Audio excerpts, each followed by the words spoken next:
ఇళ్ల జోలికొస్తే ఊరుకునేది లేదని హెచ్చరించారు ఎమ్మెల్యే మాధవరం కృష్ణారావు. 40 ఏళ్ల క్రితమే కాంగ్రెస్ ప్రభుత్వం రాజీవ్ గాంధీ నగర్ ఏర్పాటు చేసిందన్నారు.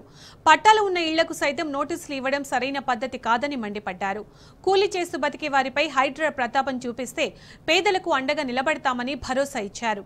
కూకట్పల్లి అల్లాపూర్ డివిజన్ సున్నం చెరువు పరిసర ప్రాంతమైన పద్మావతి నగర్లో స్థానికులకు హైడ్రా అధికారులు నోటీసులు జారీ చేశారు.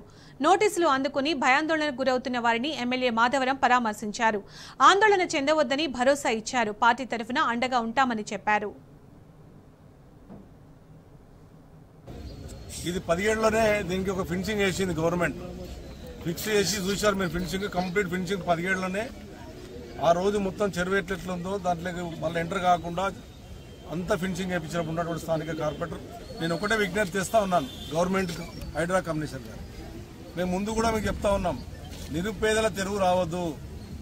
నిరుపేదల తెరువు వస్తే ఖచ్చితంగా దానికి మూలం చెల్లించక తప్పదు. అవసరమైతే ప్రజలను కాపాడుకునే ప్రయత్నం చేస్తాం తప్ప ప్రజలు ఇబ్బంది పెట్టేటోళ్ళని మొత్తం మొదలుపెట్టే ప్రసక్తి ఉండదు.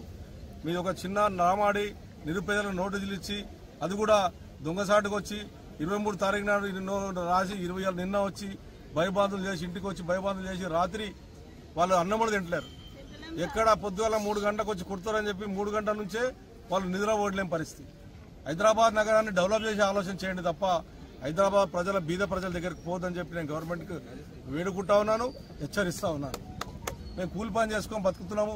పొద్దుగల పోయి అడ్డల మీద పోయి పని చేసుకొని బతికేటోళ్ళము. ఈ రోజు ఈ నోటీసులు ఇవ్వడం వల్ల మాకు తిండి తిప్పలేదు అని భయపడతా ఉన్నారు. మన ముఖ్యమంత్రి గారు తమ్ముడే స్వయంగా ఒప్పుకున్నారు, నేను తెలుసో తెలియక కొనుక్కున్నాను 10 ఏళ్ళు అని. మరి మీకే కొనుక్కున్నప్పుడు, మీ తమ్ముడే తెలియక కొనుక్కున్నప్పుడు ఇటువంటి బీద ప్రజలు కూడా తెలియక కొన్నారు కదా. అటువంటి రోజులను వేధించొద్దని నేను కోరుతా ఉన్నాను. ప్రజలు తిరగబడ్డారంటే ఏ రాజకీయ నాయకుడు కూడా ఉండడు. ప్రజలు ఏడిపించినోడు ఎవడో బాగుపడడు. దయచేసి అర్థం చేసుకోమని చెప్తా ఉన్నాను. బీద ప్రజల దగ్గర రావద్దు.